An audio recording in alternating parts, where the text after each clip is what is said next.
Now, speaking of tensions boiling over, that's exactly what's happening in the Canterbury Bankstown Council area, with this proposal to broadcast the Islamic call to prayer from Lakemba Mosque sparking intense public debate. The plan by the Lebanese Muslim Association to mount 4 loudspeakers to amplify the Friday call to prayer has divided the area, drawing thousands of petition signatures in support alongside nearly 1,800 formal objections from local residents. While supporters argue the 15-minute weekly broadcast complies with noise guidelines, others fear it sets a precedent that threatens community harmony. The debate has turned increasingly personal after a prominent Muslim leader publicly told an opposing councillor to keep her mouth shut until council votes. At the very centre of this storm is the local representative who has introduced a crucial motion to block the plan by strictly regulating externally amplified sound at all local places of worship, which has happened not only in other parts of Australia, but I think I'm right in saying in other parts of the world.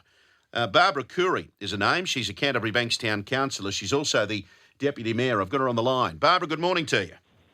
Oh, good morning. Yes, I'm the former Deputy Mayor of Canterbury Council, Mark. Good morning to you and all your listeners on a lovely sunny morning. Thank you very much for joining us. I must admit, when I heard the comments, or when I saw and read the comments today in the Telegraph of the Muslim leader suggesting that you need to keep your mouth shut, I thought to myself, well, no one should be silenced in a debate. That's what democracy's all about.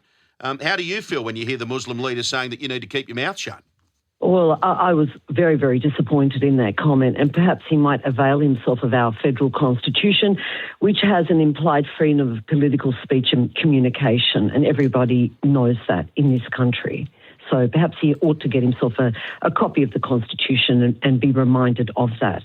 And I won't be silenced, Mark. I am elected to do my civic duty, and I am doing my civic duty, and I will not be silenced. Good on you, Barbara. Good on you. That's the first thing I would say. Just before we get to your motion and what's brought this response from the Lebanese Muslim Association, just explain to the listeners that aren't across the details of this story. So we've got Lakemba Mosque, and they want to put these 4 loudspeakers up on the tower for the call to prayer. Is that right? Correct, and it's to be broadcast for the Friday prayers at midday, up to 15 minutes.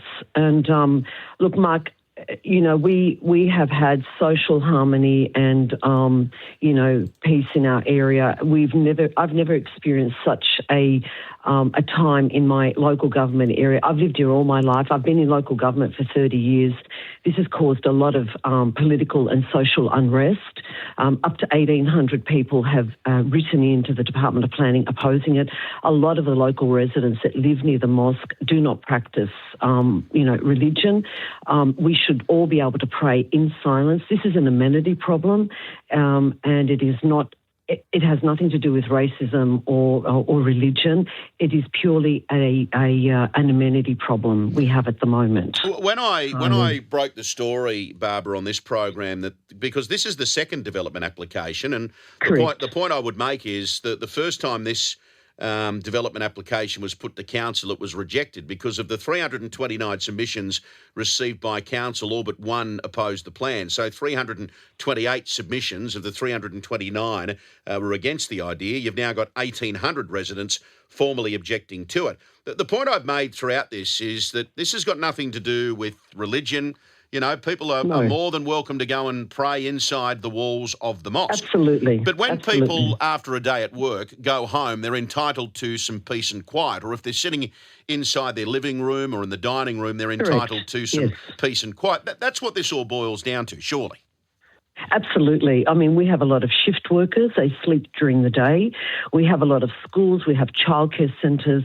This is purely an amenity problem. And unfortunately, the chairperson of the LMA fails to understand this. Now, the biggest problem I have with this particular development application is that the ex-mayor, Cal Asfor, is the chief executive officer of the LMA. He has remained silent. He has left it to Jamal Kiir to make these statements. Mr.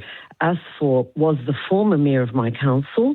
He is still a councillor. He is the CEO. His name is on that acoustic report that's now been submitted as part of this development application. And the current mayor works for the LMA as well. And the LMA are the fourth largest recipients of council, council grants, and they're the highest recipients of council monies, religious groups. They're the largest recipient. So this council's been very, very good to the LMA. And my question is, who is actually running Canterbury Bankstown Council? I mean, my view is that if we reach a point where, we are calling for a call to prayer, to be installed on the top of the mosque in this area when the bells of the churches are not ringing, we're not asking, and I would oppose the bells ringing as well. I would say that, we have lost the vision of this council. We should be there for roads, rates and rubbish and not for this sort of thing. Well, the council should be dismissed or demerged. That's my view. I'll reach out to Mr Asfor, and I've got a really good relationship with Bilal El Hayek, the current mayor. When I came down to Lakemba for the street festival last year, I had a wonderful time down there. So I'll reach out to both gentlemen and see what their response is to what you've put to me this morning. Tell me about this motion that you're going to put to council. Well, it's a motion that I believe is necessary to protect the amenity of the area. We have up to 99 different nationalities in our area, and there are a number of religions in our area, and we all live in peace and harmony. But my view is, and it'll always be my view, is that when you pray in silence and you do not create an amenity problem for your neighbours. That has always been my position. You have the freedom to practice your religion. I have no problem with that, and we live in peace and harmony with our Muslim brothers and sisters. And but we have other people that live in this area that either, one, do not want to practice religion, or two, have their own religion. But I would say do not impact on the amenity of the area. It's a very, very simple request. And to say that now the decibels have come down, I want Councillor Asfor, the Chief Executive Officer of the Lebanese Muslim Association, to make a statement where he stands on this, and Councillor El Hayek, who is the Mayor. Both gentlemen work for the Lebanese Muslim Association, and they need to make a statement. It should not be left to the chairperson of the committee to be making these public statements, and surely it's saying to me as a councillor, I need to keep my mouth shut. I am appalled, I am disappointed, and I would like an apology in writing from Mr Keir for making that statement about an elected person. I have been elected by my residents and ratepayers to do my civic duty, and I will not be silenced. Well, the other point I'd make off the back of that, Barbara, is you're also a woman. I would never talk to a woman like that, telling a woman to keep her mouth shut. That's the other point I would make off the back of that. Can I just address the elephant in the room here? Why does Lakemba Mosque, and I know you're not attached to Lakemba Mosque, but why do they need speakers for the call to prayer in a world and in 2026 when we've got mobile phones, when we've got social media? Why do they need to broadcast the call to prayer over the loudspeakers? Well, Mr Keir made a statement. He was asked that same question in the Telegraph a few weeks ago. He said it was not really for the worshippers, it was for the greater community to hear the call to prayer. Now, my view is this. But hang on, Barbara, but hang on. If the local community don't want to hear it, doesn't that fly in the face of what Lakemba Mosque wants to do? Look, I totally agree. I don't believe that this is actually for the persons that go there to worship on a Friday prayer. They do know their duties. A good Muslim, it's every Friday at midday you go and pray, and you get a reminder on your mobile to pray if you have forgotten. And it's just not necessary. That mosque has been there from the 1970s. And they've never had a problem with, having people. It's been a very, very successful mosque, and I do congratulate them on that. So it's not a position of where people are not going there to pray. They are going there to pray. It's been very, very successful. So I just don't understand why this request has been put in, and it's quite disingenuous of Mr Keir to compare this to the noise of a fridge. Yeah. These are major amplified pieces of equipment placed very high. My view is it'll be heard far and beyond Lakemba. It could possibly be reaching areas such as Strathfield all right. and all the outer areas. Just quickly, Barbara, I've got to move on to other things. When can we expect a decision on this? Because every time I've asked the question, the response is, it's gone to a panel. The council doesn't actually make the decision, the councillors. When can we expect a decision? Do you know the answer to that? Well, my understanding, it is going to a planning panel in early August, which is in a few weeks' time. And this is the reason why Mr. Keir has been making these statements. All right. Well, leave it. And I want to say one further thing. The petition that has been taken up, the petition has been worldwide. It's not from the local community. It is a worldwide petition. All right. And fantastic. I'll leave it at that. Thank you Barbara, so much. Thank you for joining us, and good on you for what you're doing, because it's got nothing to do with religion. The point I've made throughout this debate is that our suburbs are places where people of all faiths and no faith come home to find a bit of sanctuary at the end of the day. That sanctuary, I think, is worth fighting for. So, look, I'll reach out through my team, Mr. Asfor, the former Mayor of Canterbury. I'll also reach out to Bilal El Hayek and find out what they've got to say about all of this. And there's an open invitation if either of those gentlemen want to join me on this program to explain why we need speakers on top of Lakemba Mosque for the call to prayer. What do you think, folks? 131873, the number. You can email me at 2gb.com and you can text me 0460 873 873. We've heard from Barbara Coorey there. Harry's another councillor on Canterbury Bankstown Council. Harry, good morning to you. G'day, Mark. Look, I just want to reiterate what Barbara said earlier. I'm allied and I agree with her 100% on what her views. At the end of the day, we need to maintain the peace and privacy of residents within the area. It's about protecting the amenity. It has nothing to do with the religion. At the end of the day, whether it's Greek Orthodox faith or anybody of Buddhist faith or Hindu faith or Islamic faith, I don't want prayers being blasted over microphones above any sort of temple or mosque or church, blaring away, disrupting the privacy and peace and quiet and the tranquility that people have within their own homes. Yeah, fair enough. That's what it's all about. Fair enough. Harry, I'm going to move on to other things, mate, but I just wanted to touch on it again. We have spent a fair bit of time on it, and I've made my thoughts very, very clear. I was disappointed when I read the comments by the Lebanese Muslim Association Treasurer, Gamel Kia. No one should be told to keep their mouth shut, in particular a member of council who is putting a motion to council. Look, I'll leave that to you guys to debate in council chambers and at your next council meeting, but I think every time we've spoken about this, people are saying no.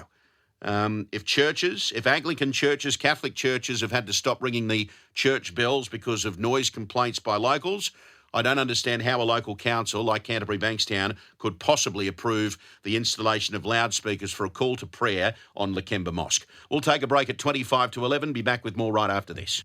Every investment, loan and piece of corporate advice has its own kind of potential. At MA Financial, we unlock that potential. Ask your advisor, broker, or visit mafinancial.com. MA Financial. We invest, we lend, we advise.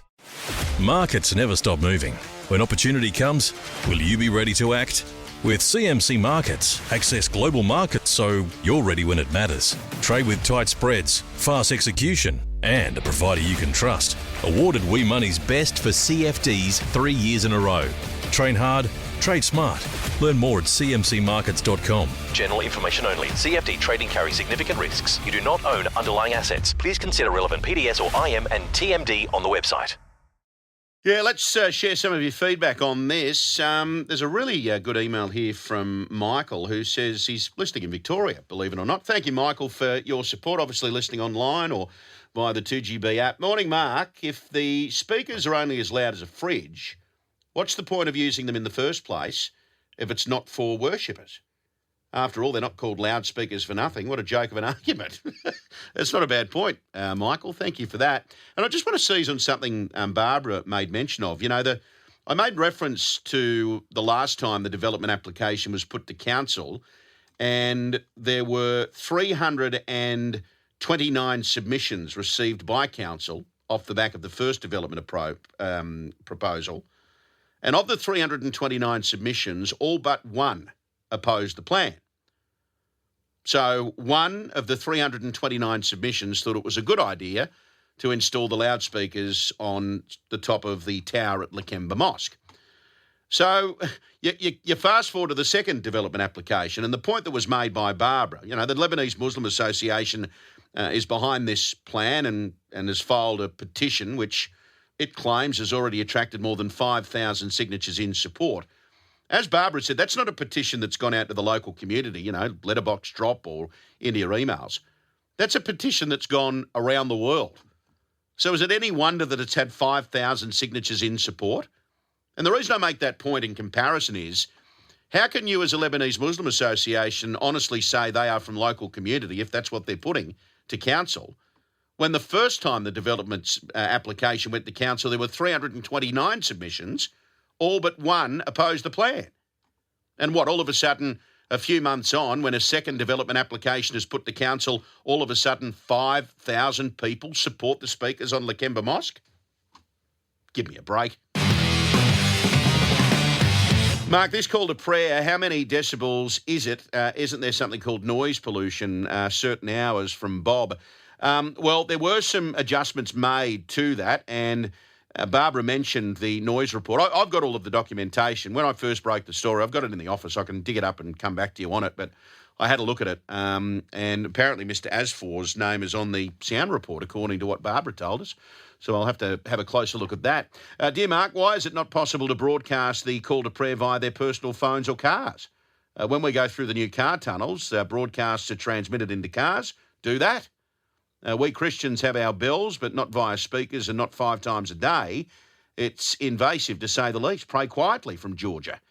Well, this is the thing I've been saying. When Anglican and Catholic Church across Sydney have had to stop ringing the bells because of noise complaints, how can Canterbury Bankstown Council then allow speakers to be put on top of a mosque?